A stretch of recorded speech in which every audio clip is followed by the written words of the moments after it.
शिव महापुराण की कथा कहती है, बड़े ध्यान से स्मरण करिएगा थोड़ा सा। ईमानदारी से बोलना, मेरी जितनी जीजियां बैठी हैं, मेरे जितने बेटियां बैठी हैं, जितने मेरे जीजा बैठे हैं, जितने मेरे बेटा बैठे हैं, जितने मेरे बुजुर्ग माँ बाप बैठे हैं, बड़े सावधानी से स्मरण करिएगा। आप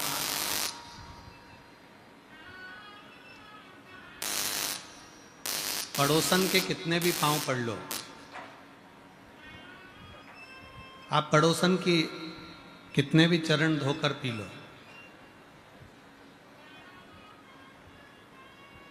आप पड़ोसन को कितने भी चरणों को नमन कर लो, और घर की सास को नमन मत करो, घर की मां को नमन मत करो, तो जरा विचार करिएगा, जरा सोचिएगा, विचारिएगा, स्मरण करिएगा। तुम्हें चाबी का गुच्छा कौन देगी? क्या पड़ोसन अपनी चाबी का गुच्छा तुमको देगी? जम के बोलो जरा, नहीं देगी। तुमने पड़ोसन को कितना भी नमन किया, तुमने पड़ोसन को कितना भी प्रणाम किया, तो भी वो अपनी जायदाद, अपनी प्रॉपर्टी, अपनी रकम, अपना सोना चांदी, अपना हीरा पन्ना, अपना जायदाद तुमको नहीं दे, वो तुमको नहीं दे। पर तुमने अपनी सास को प्रणाम करा चाहे ना करा, तुमने अपनी सास को नमन करा चाहे ना करा, फिर भी वो सास आखिरी में मरते मरते भी अपनी जायदाद का पूरा हिस्सा तुमको ही देकर जाएगी, तुमको ही। वो किसी दूसरे को देने वाले नहीं है, वो किसी दूसरे को प्रदान करने वाली नहीं है।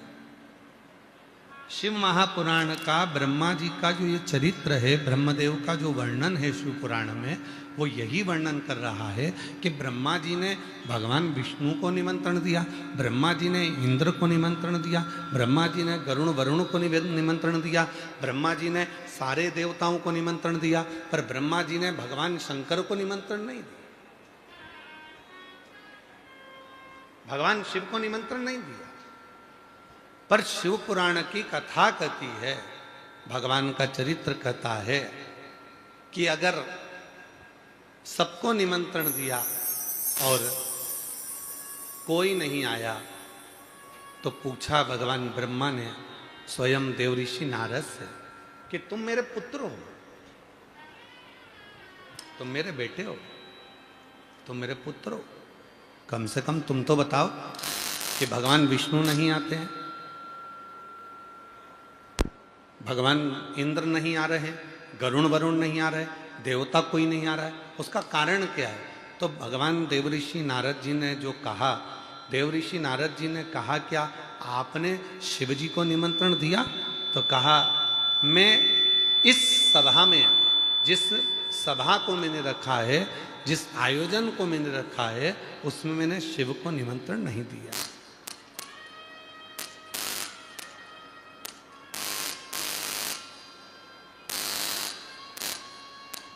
उसमें मैंने देवाधिदेव महादेव को, भगवान शंकर को निमंत्रण नहीं दिया, उसमें मैंने देवाधिदेव महादेव को कोई निमंत्रण नहीं दिया, शिव को कोई निमंत्रण नहीं।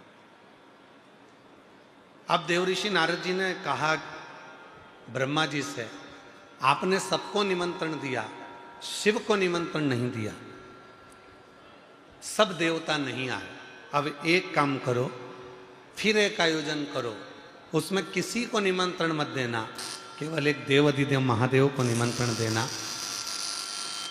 किसी को निमंत्रण मत देना, केवल एक देवाधिदेव महादेव भगवान ओघड़ दानी को, भगवान शंकर को निमंत्रण देना, और किसी को।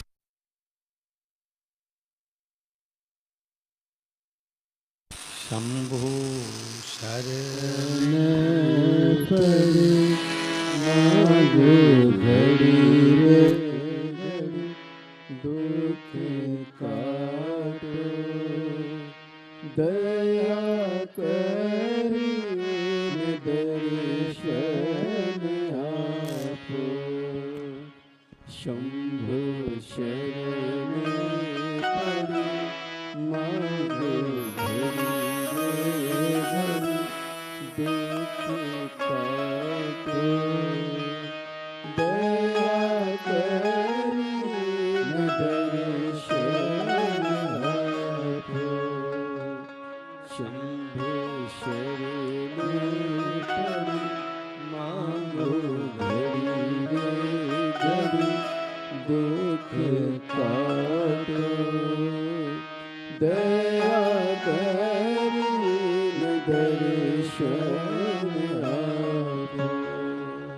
अब स्वयं भगवान देव ऋषि नारद जी ने कहा,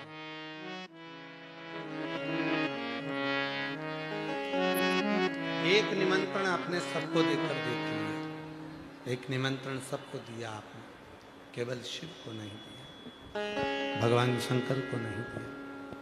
अब एक कार्य और कर कर देखिए। अब एक कार्य ये करिए, किसी को निमंत्रण मत दो।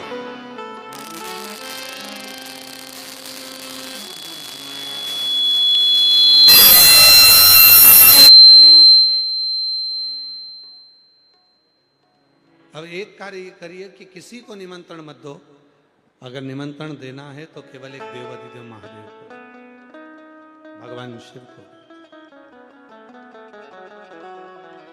केवल ओगड़दानी को, भगवान शंकर को दो, और देखो फिर क्या होता है।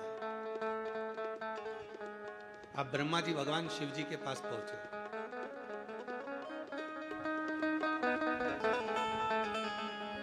मन में संकोच था ब्रह्मा जी के। ब्रह्मा जी के मन में संकोच का कारण केवल इतना सा था कि मैंने इतना बड़ा आयोजन करा और उसमें शिव जी को निमंत्रण नहीं दिया था। और आज जब कोई देवता यहां नहीं आए, तब मैं भगवान शिव को अब निमंत्रण देना चाहता हूं। संकोच है ब्रह्मा जी के लिए। ब्रह्मा जी शिव जी तक तो पहुंचे ही नहीं।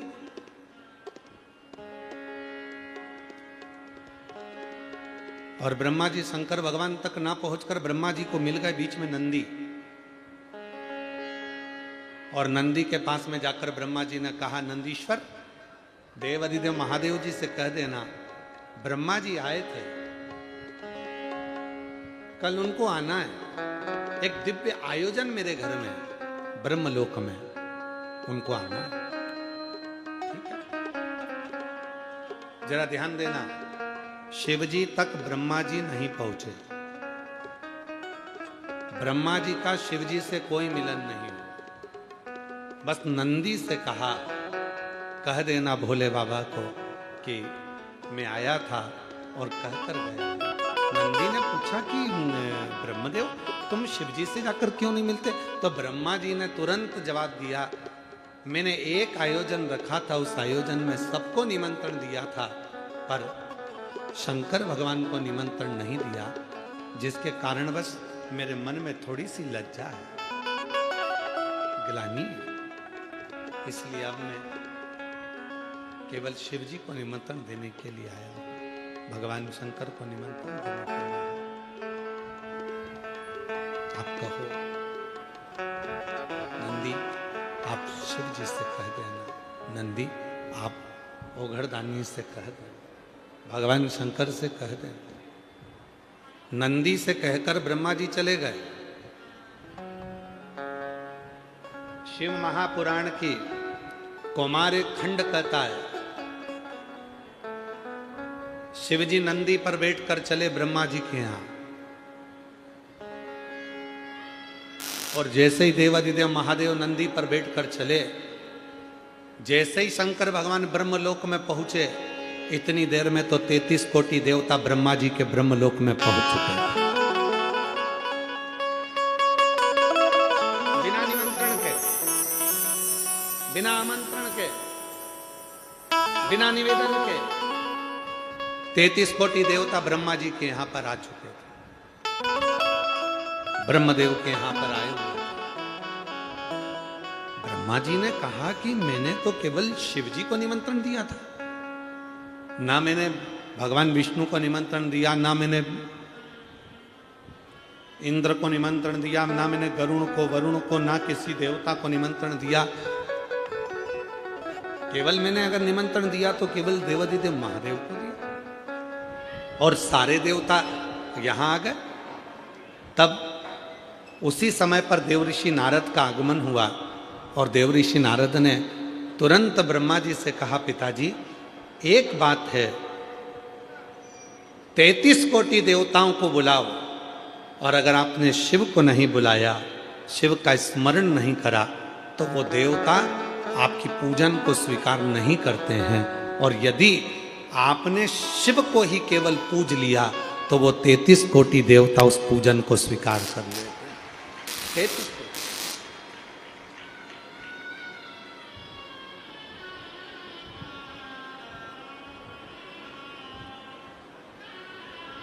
वीर शैव लिंगायत संप्रदाय के अंतर्गत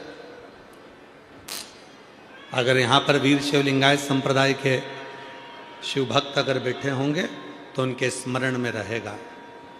वीर शैव लिंगायत संप्रदाय के अंतर्गत भगवान शंकर के शिवलिंग को स्त्री, पुरुष, बच्चे, बूढ़े, बुजुर्ग, जो भी घर का सदस्य होता है वो अपने गले में धारण करता है, अपने गले में धारण करता।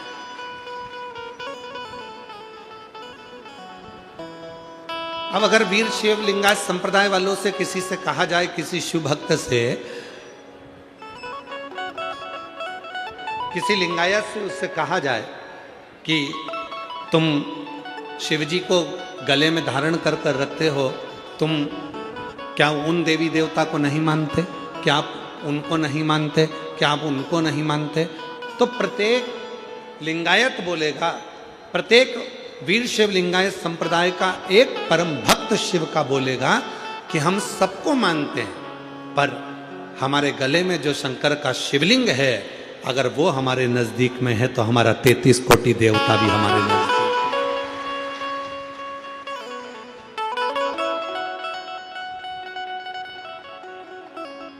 यदि एक शिवलिंग हमारे गले में है, एक शिवलिंग हमारे नजदीक में है, तो हमारे पास में 33 कोटि देवता सब हमारे नजदीक में, सब। कितना सुंदर कहा है, स्मरण करिएगा जरा। शिवलिंग पे चढ़े हुए जल को जब हम अपने ऊपर प्रोक्षण करते हैं, शिवलिंग पे चढ़े हुए जल को जब हम अपने ऊपर छींटते हैं, शिवलिंग पे चढ़े हुए जल को जब हम आचमन करते हैं, और हम आचमन कर कर या प्रोक्षण कर कर अपने ऊपर छींट कर कहीं पर भी चले जाएं, किसी भी जगह पर चले जाएं, किसी से भी मिलने, किसी भी स्थान पर पहुंच जाएं, शिव महापुराण की कथा कहती है, जब तक शंकर के शिवलिंग का जल तुम्हारे मस्तक पर चढ़ा रहता है, तुम्हारे कपड़े पर छुआ हुआ रहता है, तब तक तुम जिस जिस से मिलते हो सभी को गंगा के स्नान का पुण्य फल प्राप्त होता रहता है। गंगा के स्नान।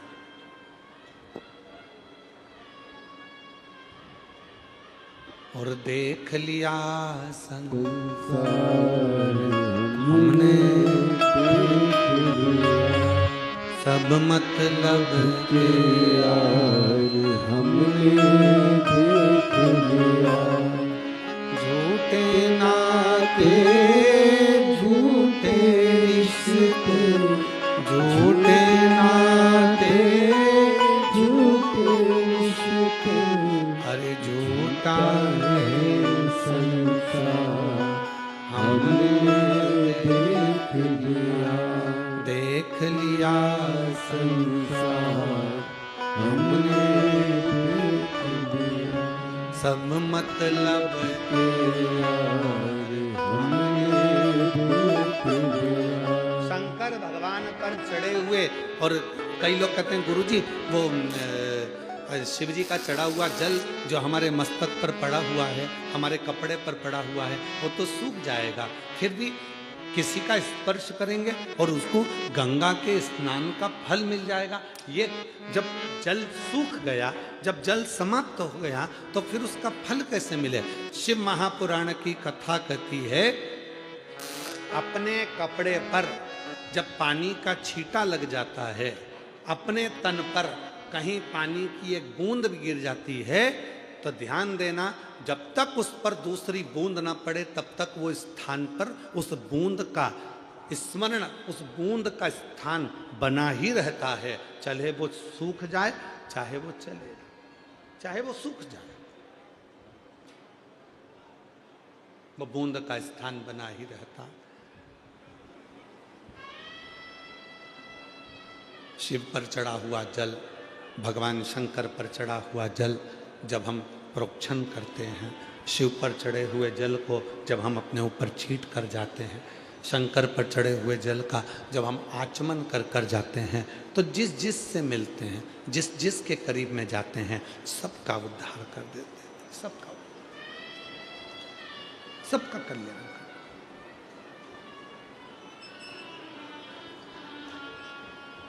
चलो जाने दो हमारे खंड को, शिव महापुराण की विद्येश्वर संहिता को ही पढ़ लीजिए। शिव महापुराण की विद्येश्वर संहिता कहती है, श्री शिवाय नमस्तुभ्यम या नमः शिवाय या ओम नमः शिवाय।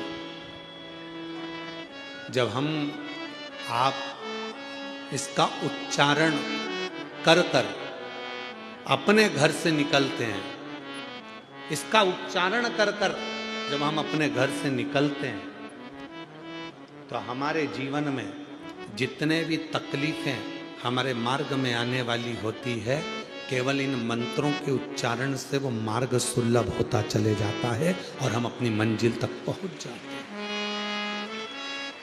अपनी मंजिल।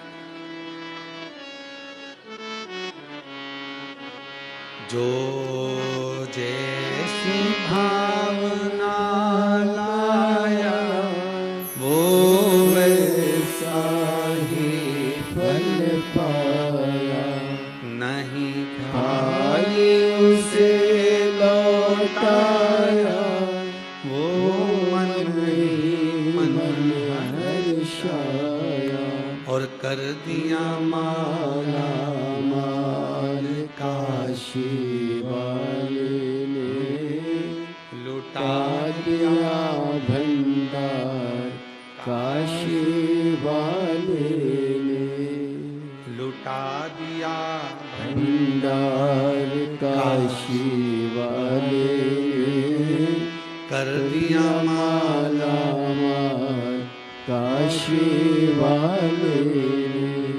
शिव के केवल प्रोक्षण से, शिव के जल के केवल आचमन से। पहले भी कथा में कांच फिर कहते हैं, वृक्ष में पानी देना है, पत्ती पर दोगे, फूल पर दोगे, फल पर दोगे, टहनी पर दोगे कि जड़ में दोगे? जम के बोलो, कहां दोगे? जड़ में। फूल पर कोई पानी नहीं देगा, पत्ती पर कोई पानी नहीं देगा, टहनी पर कोई पानी नहीं देगा, फल पर कोई पानी नहीं देगा। पानी देगा तो वो केवल जड़ में देगा।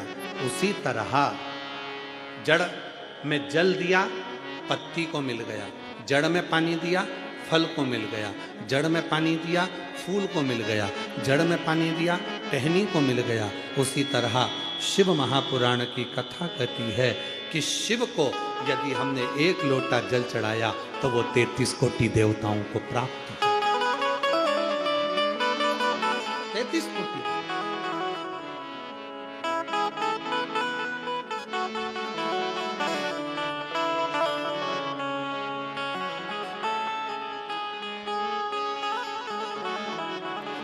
एक कितनी सुंदर कथा है रत्नावती की।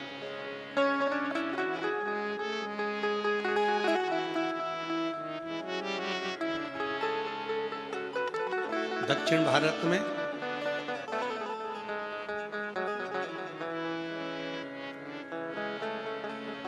एक रत्नावती नाम की एक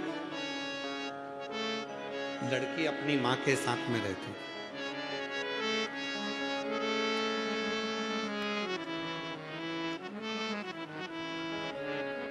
शिव के प्रति उसका भाव बड़ा था, भगवान शंकर के प्रति उसकी श्रद्धा, भगवान शंकर के प्रति उसका भाव बड़ा प्रबल था, बहुत प्रबल। शिव जी के प्रति उसका भाव बड़ा प्रबल। शिव जी के प्रति उसका भाव बड़ा प्रबल था।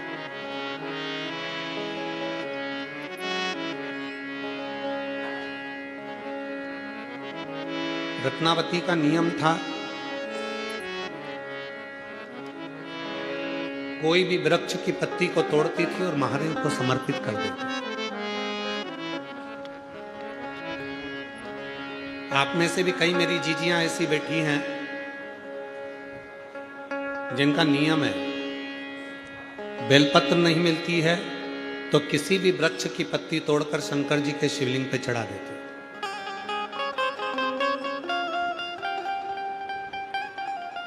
और उसको देखने वाले कई लोग ऐसे होते हैं जो मना करते हैं कि तुमने कौन सी पत्ती चढ़ा दी, क्या शिव जी को ये पत्ती चढ़ाना चाहिए, क्या भगवान शंकर को ऐसा समर्पण करना चाहिए, क्या भगवान शंकर को ये पत्ती चढ़ाना चाहिए, क्या शिव जी को वो पत्ती चढ़ाना चाहिए।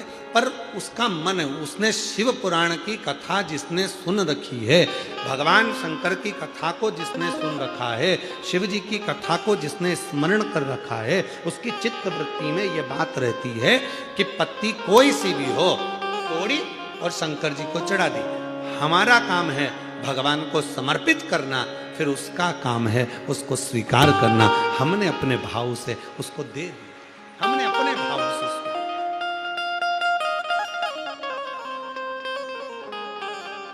नहीं है बेलपत्र, चढ़ी हुई बेलपत्र उठाई, धोई, वापिस चढ़ी।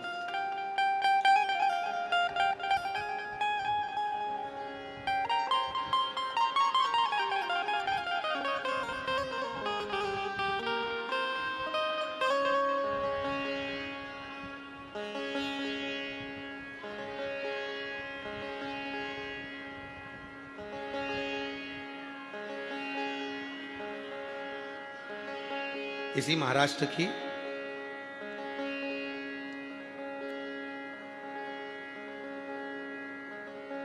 वाशिम के पास की एक बात स्मरण में आती है हमें, महाराष्ट्र के वाशिम के पास की।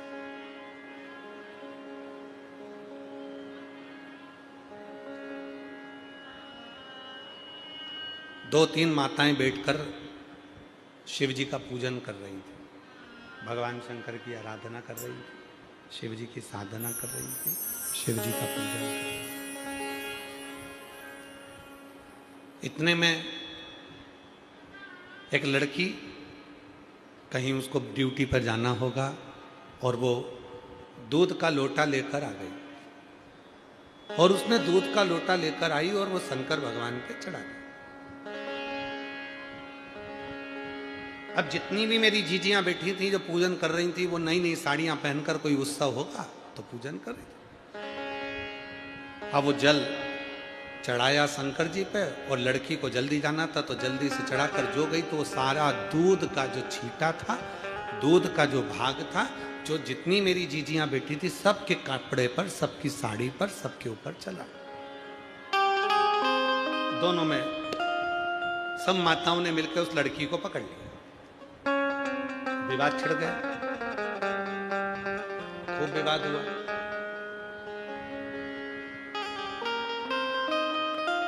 लड़की बोली मैंने जल दूध चढ़ाया, उसमें क्या गलती करी?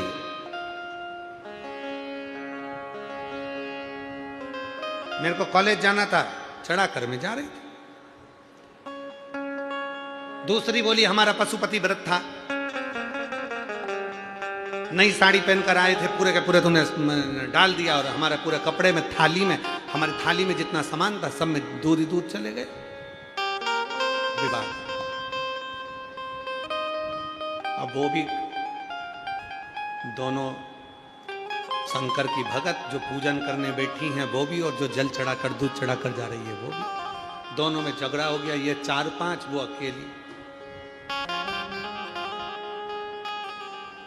अब भी लगाओ फोन सीओर वाला महाराज को, पूछो क्या मैंने गलती करी।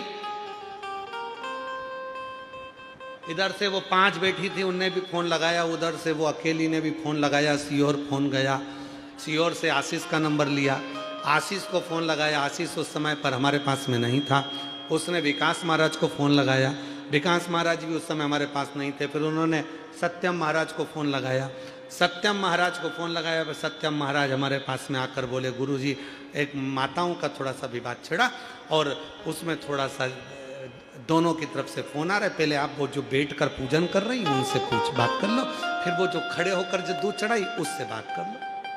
विवाद चल रहा,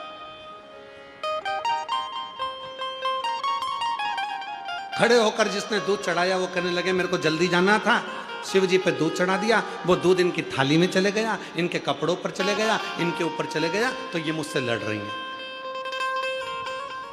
और जो नीचे बैठी थी वो कहने लगे हमारे थाली खराब कर दी, हमारा कपड़ा खराब कर दिया, हमारा पूरा अंग दूध में गीला कर दिया।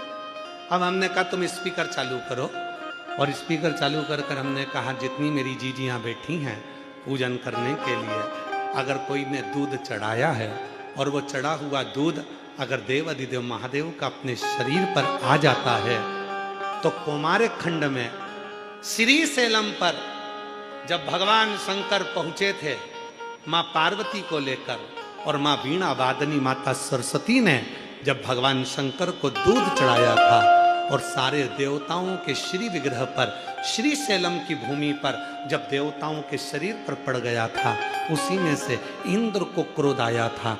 तब स्वयं तुमरुका जी ने कहा था, ए इंद्र क्रोध मत करो, जब शिव पर चढ़ा हुआ दूध अपने शरीर पर आता है तो शिव आशीर्वाद देते हैं कि दूधो नहाओ पूतो फलो, तुम्हारी जिंदगी में खूब आगे बढ़ो। और तुम झगड़ा कर रहे हो, तुम विवाद कर रहे हो।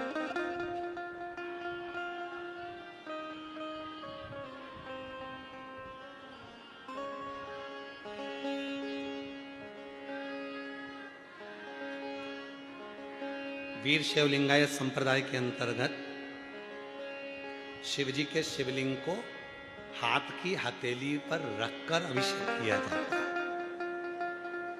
यहां पर अगर कोई बैठे होंगे तो उन लोगों के स्मरण में बैठे हैं, यहां पर वीर शिवलिंगायत संप्रदाय बैठे हो, कहां रखकर करते हो अभिषेक? बोलो जरा। हाथ में, हाथ की हथेली, हथेली के ऊपर रखकर अभिषेक किया जाता है। क्यों?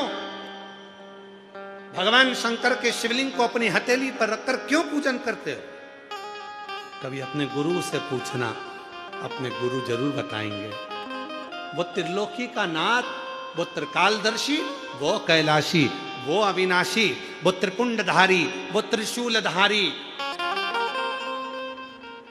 वो गंगधारी, किसी की सामर्थ्यता नहीं है कि कोई उसको अपने हाथ पर उठा ले।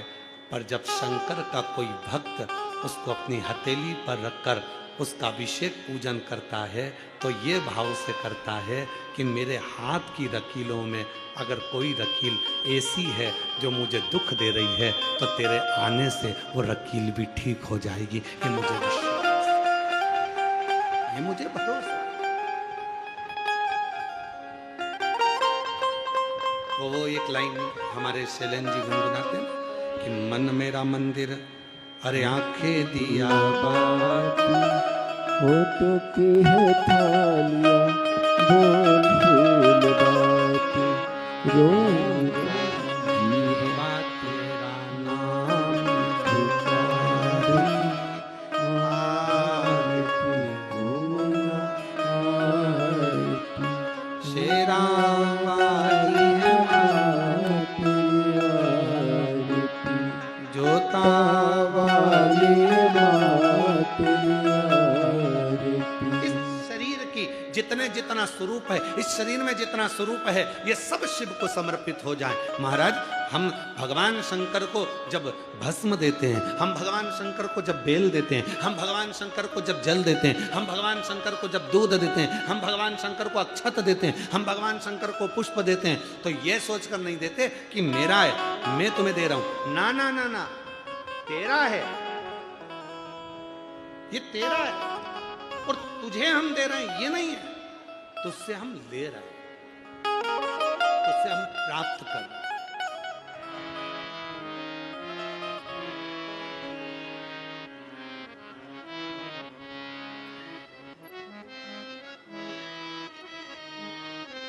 ये हमारा नहीं है, ये सब तेरा है। यहाँ कुछ भी मेरा नहीं है, यहाँ सब कुछ तेरा है।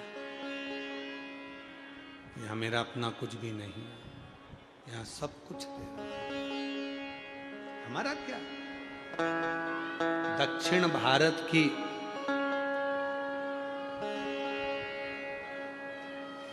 एक लड़की रत्नावती,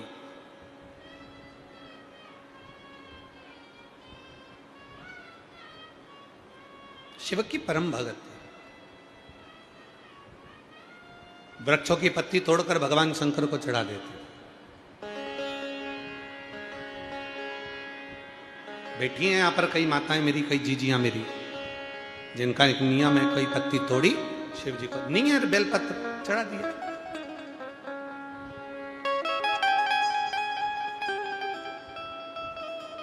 और कितना सुंदर का है, भस्म भी नहीं है, चंदन भी नहीं है। भगवान शंकर को देने के लिए तुम्हारे पास में अगर भस्म नहीं, चंदन नहीं, रोली नहीं, मोली नहीं, तो कहा अपने हाथ की 3 उंगलियां यदि देव अधिदेव महादेव को मात्र स्पर्श कर देते हो तो भी चंदन, रोली, अबीर और भस्म के बराबर हो जाता है। केवल अपनी 3 उंगलियों का स्पर्श मात्र भी हमें सुख दे जाए। स्पर्श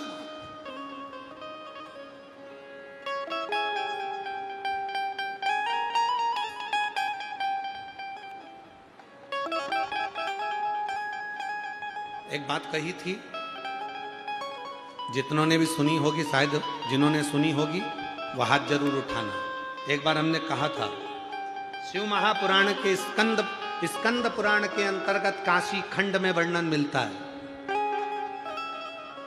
स्कंद पुराण के काशी खंड में वर्णन मिलता है, संसार का यदि कोई मनुष्य भगवान शंकर पार्वती जी से मणिकर्णिका के घाट पर कहते हैं, सुनो जगत जननी जगदम्बा, हे महेश्वरी, हे पार्वती, मैं तुम्हें, हे हिमालय की सुपुत्री, हे हिममान की पुत्री, मैं तुमको एक बात कहना चाहता हूं, अगर मेरे शिवलिंग की आराधना करने वाला, साधना करने वाला भूलवश भी यदि अपने हस्त कमल का स्पर्श शिवलिंग पर चढ़े हुए जल को, जो जलाधारी, आप लोग जरा स्मरण करिएगा, वैसे तो आप सब बहुत शिव भगवान शंकर की भक्ति में अच्छे रमे हुए हो, फिर भी समझिएगा, हे पार्वती, शिवलिंग पर चढ़े हुए जल को जो नीचे गिरता है, जलाधारी पर जाता है, और जलाधारी से जो नीचे की ओर जाता है, जहां जिस मार्ग से अशोक सुंदरी, कार्तिकेय, गणेश जी के उस मार्ग से जो नीचे गिरता है, और नीचे गिरने वाली जो जगह है, उस जगह पर यदि कोई शिव भक्त की हाथ की हथेली का मात्र स्पर्श हो जाता है तो वो संसार सागर में दूसरी बार जन्म नहीं लेगा।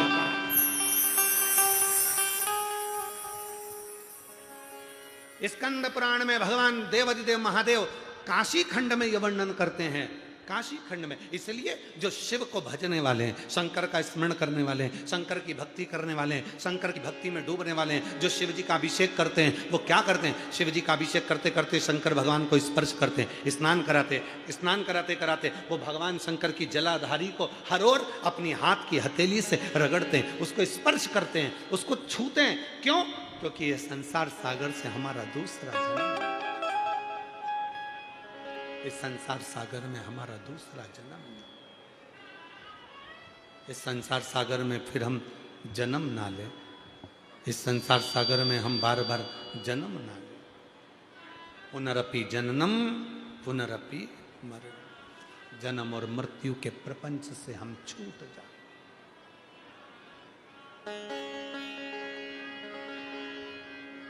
ऐसे दयालु नाथ से कृष्ण ऐसे दयालु नाथ से रिश्ता बनाए, मिलता आपको जो कुछ भी चाहिए, मिलता आपको जो कुछ भी चाहिए, ऐसा करिश्मा होगा जो हुआ कभी नहीं,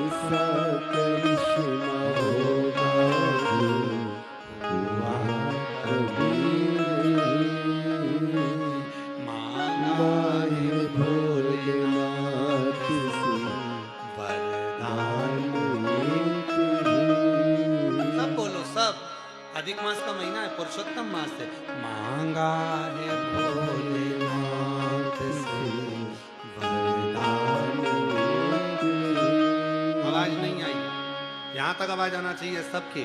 मांगा है भोलेनाथ वरदान, तेरी कृपा बनी रहे जब तक है जिंदगी, तेरी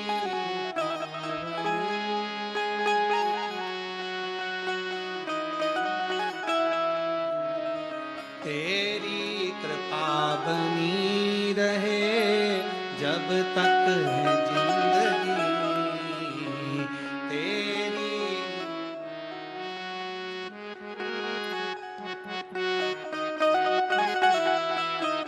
ओ मांगा है भोलेनाथ से वरदान, मांगा है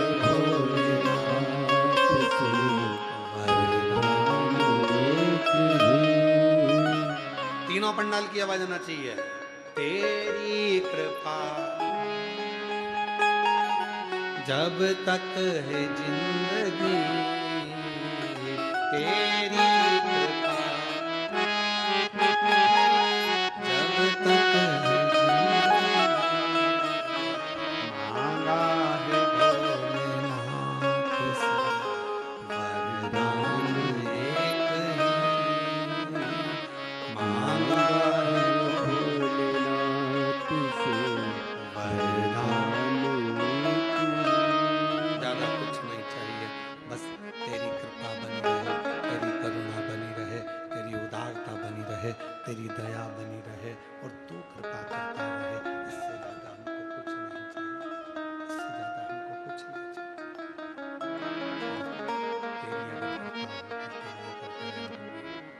तेरी अगर करुणा होगी तो तू सब कुछ कर सकता, सब कुछ सब कुछ कर सकता। बस शिव से वही मांगो, भगवान शंकर से बस वही मांगो, ज्यादा नहीं चाहिए। कृपा। दक्षिण भारत में रहने वाली वो रत्नावती बूढ़ी माँ के साथ रहती थी।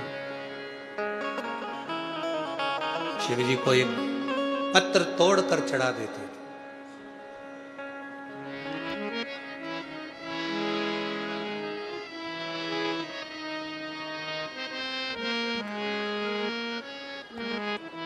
बहुत सुंदर परिवार मिल गए,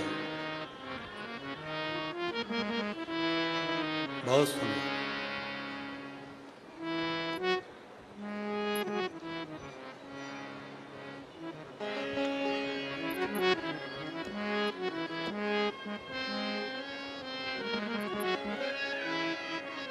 कई लोग पूछते हैं, गुरुजी हम शिव जी को जल चढ़ाते हैं तो उसका फल मिलता है?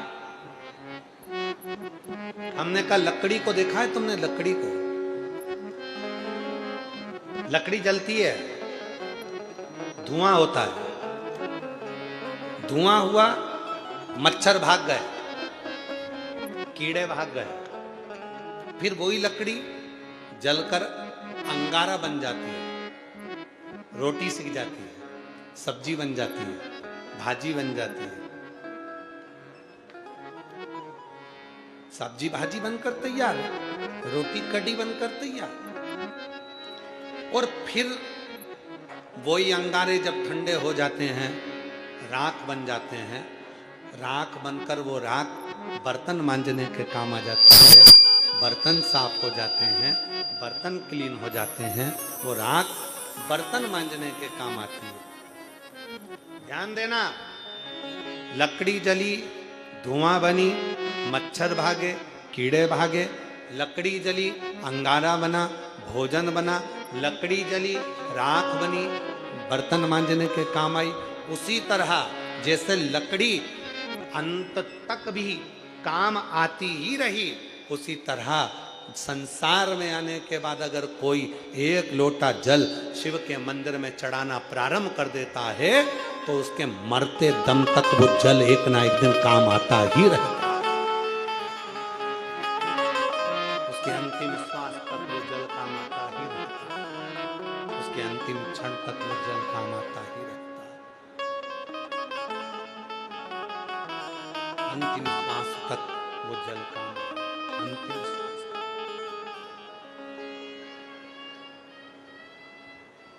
जब कोई बीमार हो जाता है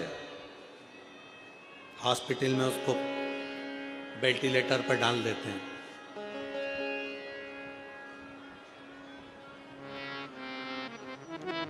तुम्हारा कोई परिचित, तुम्हारा कोई रिश्तेदार, तुम्हारा कोई पहचान वाला हॉस्पिटल में भर्ती हुआ,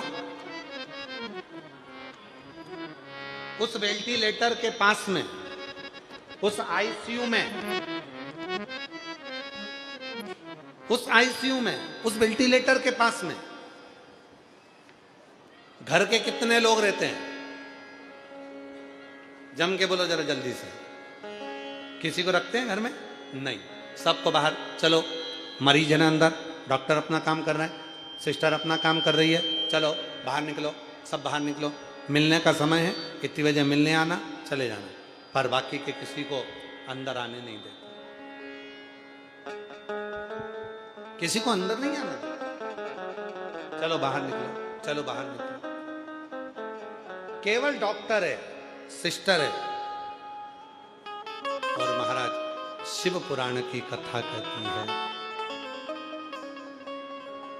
डॉक्टर अपना काम करेगा, सिस्टर अपना काम करेगी, और तुमने जो एक लोटा जल शिव जी को चढ़ाया है, तुमने जो भगवान शंकर को एक लोटा जल समर्पित करा है, तुमने जो भगवान शिव को एक लोटा जल समर्पित करा है, तुम्हारे अंतिम क्षण में, अंतिम पल में, तुम्हारे दुख की घड़ी में वो एक लोटा जल तुम्हारे पलंग के पास आकर खड़ा हो जाएगा और तुम्हारा साथ देना प्रारंभ कर देगा। तुम्हारा साथ देना प्रारंभ कर देगा वो एक लोटा। और अंत समय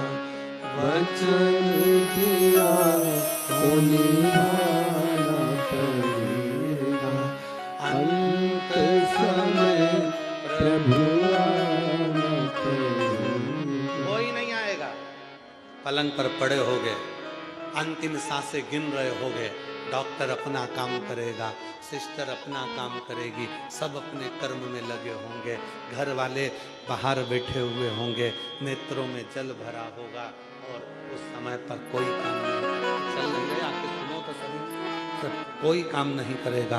तब काम करेगा तो तुम्हारा किया गया भजन और तुम्हारा दिया गया एक लोटा जल ही काम करेगा। और वो जो काम करेगा वो कोई नहीं कर सकता।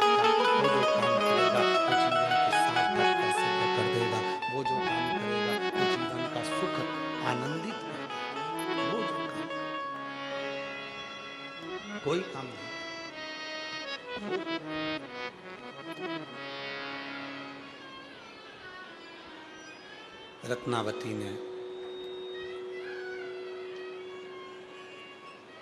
रत्नावती ने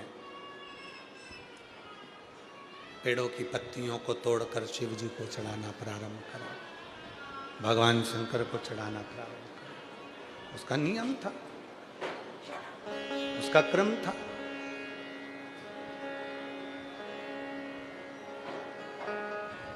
शिव जी को वो पत्तियां तोड़ती, समर्पित कर दे, पत्तियां तोड़ दी और चढ़ा दे।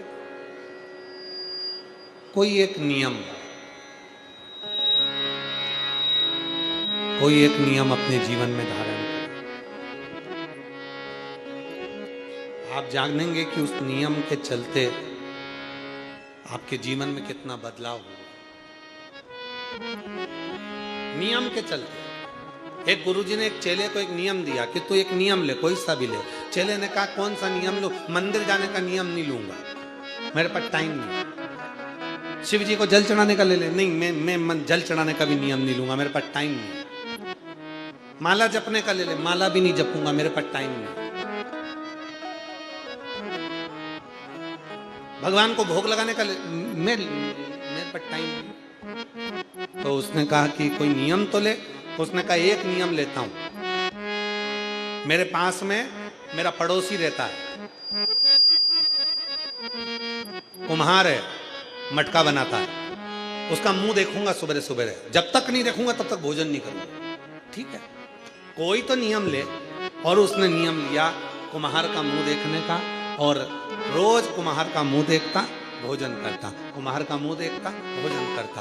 आज घर आया और घर आने पर मालूम पड़ा कुम्हार ही नहीं है। तो पता करा कहाँ गया? तो क्या मिट्टी खोदने गया। अरे बाप रे, मुझे तो भूख लग रही बहुत तेज, अब करूं तो करूं क्या, अब करूं तो करूं क्या। ढूंढने के लिए गया, उसके घर गया। कुम्हार कहाँ गया? तो क्या ये दक्षिण दिशा में गया। दक्षिण दिशा में गया उसको ढूंढने के लिए, और जैसे ही गया कुम्हार मिट्टी खोद रहा था। मिट्टी खोदते खोदते इतने में कुम्हार को मिट्टी के नीचे से सोने का हंडा मिल गया। जैसे ही हंडा मिला, इसने मुख देखा उस कुम्हार का और चिल्लाकर बोला, देख लिया। जैसे ही बोला देख लिया, बोलते से ही भाग गया। कुम्हार को लगा इसने सोने का हंडा देख लिया। कुम्हार ने मिट्टी में सोने के हंडे को दबाया, दौड़ा उसके पीछे और दौड़ते दौड़ते उसके घर पहुंच गया। भैया भैया, मैं तेरे हाथ जोड़ता हूं, तो किसी से मत कहना, एक काम कर, आधा मेरा आधा तेरा। तो उसने पूछा, भैया किस बात की बात कर रहा है? मैं तो तेरे मुंह की देखने की बात कर रहा था। मेरे गुरुजी ने वचन लिया था कि एक नियम पालना, और मैंने नियम पाला था तेरा मुख देखने का। मुझे नहीं मालूम कि तुझे सोने का हंडा मिला। और देखो आखिरी में आधा सोने का भाग उसको मिल गया, आधा कुम्हार, सोना बढ़ गया। केवल एक नियम हम अपनी जिंदगी में लेते हैं तो उसका फल हमको जरूर मिलता। एक नियम गला पकड़ रहा है बेटा, वो ठीक ठीक कर आवाज निकल रही है उसमें से, थोड़ा बेस में डाल के थोड़ा क्लीन तो करो उसको। एक नियम हम अपनी जिंदगी में लेते हैं और वो नियम सार्थक हो। एक तो ऐसे दयालुनाथ से रिश्ता बनाइए, ऐसे दयालुनाथ से रिश्ता बनाइए, मिलता रहेगा आपको जो कुछ भी चाहिए, मिलता रहेगा आपको जो कुछ भी चाहिए। एक संबंध बनाओ परमात्मा से, एक कोई नियम बनाओ परमात्मा से। रत्नावती ने एक नियम बनाकर रखा था, मंदिर में जाती पत्ती तोड़ती चढ़ा देती, कहीं जाती पत्ती तोड़ती चढ़ा देती। उसका नियम था, सफर करती है, कहीं जाती भी है तो एक वृक्ष की पत्ती तोड़कर किसी भी कंकर को उठाकर उस पे चढ़ा देती। एक नियम था उसका कि शिव को मुझे कुछ देना है, रोज समर्पित करना है, और वो पत्ती उठाकर समर्पित कर देती है, वो पत्ती उठाकर चढ़ा देती। रत्ना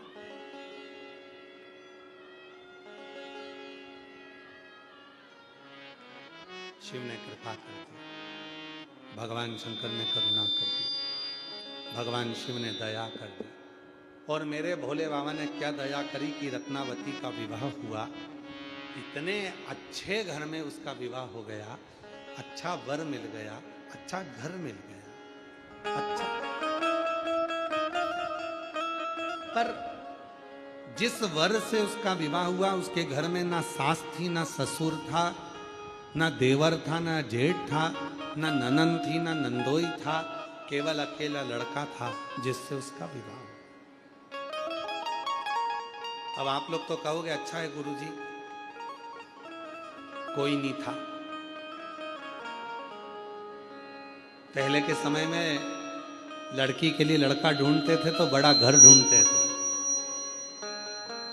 कम से कम लड़की के 4-5 काका ससुर, ताऊ ससुर हों,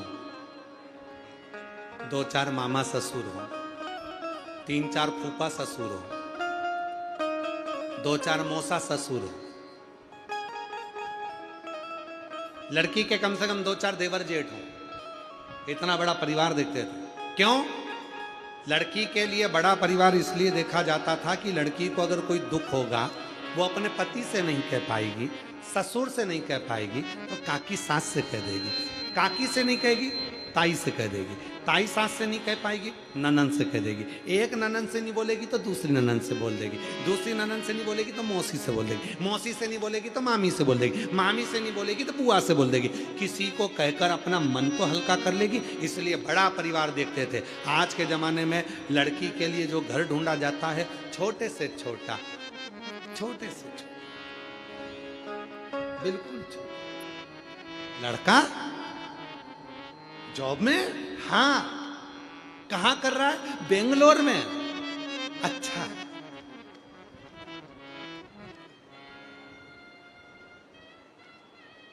बात पक्की हुई।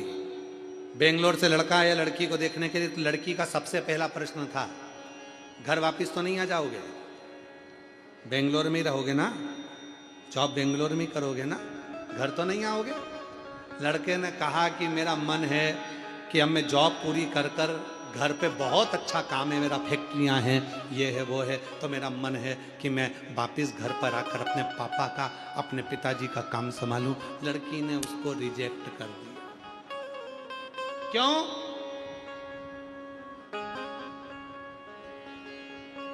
कोई नहीं चाहिए, केवल मैं तुम दोनों रहें। कोई अपने को बोले नहीं, कोई अपने को कहे नहीं, कोई अपने को टोके नहीं। बस मैं अपनी मर्जी की करूं, तुम अपनी मर्जी का करो। पर शिव पुराण की कथा कहती है, हर बेटी को चाहिए शादी करने से पहले वो अपने माँ बाप से बोले कि मेरे घर को देखना तो बड़ा देखना, कम से कम मेरे घर में 2-4 लोग तो हों जिनसे मैं हंस बोल कर बात कर सकूं और अपने जिबड़े की दुख को कह सकूं, अपने मन को हल्का कर सकूं, अपने मन को।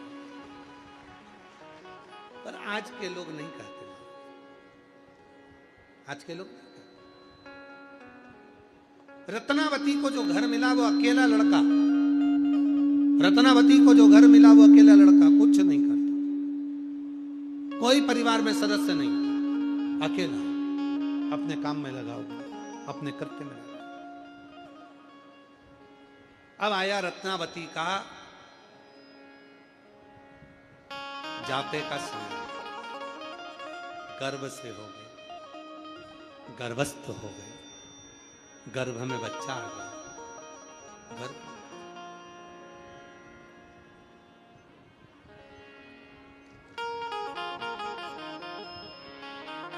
गर्भ में बच्चा आया। पति ने अपनी पत्नी से कहा, सुनो, यहां पर कोई जापा कराने वाला, डिलीवरी कराने वाला या बच्चे को जन्म देने वाला कोई नहीं, तुम अपनी मां के घर चले जाओ। लड़का अपनी पत्नी को उसकी मम्मी के घर, उसकी मां के घर, उसकी आई के घर छोड़ दिया। बहुत ध्यान से सुनना, भारत की भूमि का केवल एक शंकर जी का मंदिर है दक्षिण में। एक मंदिर है भारत की भूमि पर दक्षिण में, जहां पर भगवान शंकर को चूड़ी, साड़ी, बिंदी, कंकु, हल्दी, मेहंदी चढ़ाई जाती है। ये कथा शिव महापुराण में उस बेटी के चरित्र को दर्शा, उस बेटी के रत्नावती, तुम चलो, मैं तुम्हें तुम्हारी मम्मा के घर, तुम्हारी आई के घर, तुम्हारी माँ के घर, तुम्हारी माता के घर पर तुम्हें छोड़ कर आ जाऊँ। वहाँ तुम्हारा जापा हो जाएगा, डिलीवरी हो जाएगी, बच्चा हो जाएगा, तुम्हें संभाल लेगी, ठीक है। रत्नावती अपनी माँ के घर आ गई, पर रत्नावती का नियम था शिव जी के मंदिर में पत्र चढ़ाना। कोई भी वृक्ष की पत्ती मिलती थी शंकर जी के मंदिर में चढ़ा देते। कई लोगों में गलत फहमियां है, कई लोगों में भ्रम उत्पन्न कर दिया। दुनिया के लोगों ने शंकर जी की कथा का, शिव जी के भजन का, शिव जी की भक्ति का इतना भ्रम पैदा कर दिया था कि लोग शंकर जी को मानते नहीं थे। वो तो अब दुनिया के लोगों ने शिव पुराण को सुनना प्रारंभ करा, तब लोगों का भ्रम मिटा, तब लोगों को समझ में आया कि शंकर जैसा दयालु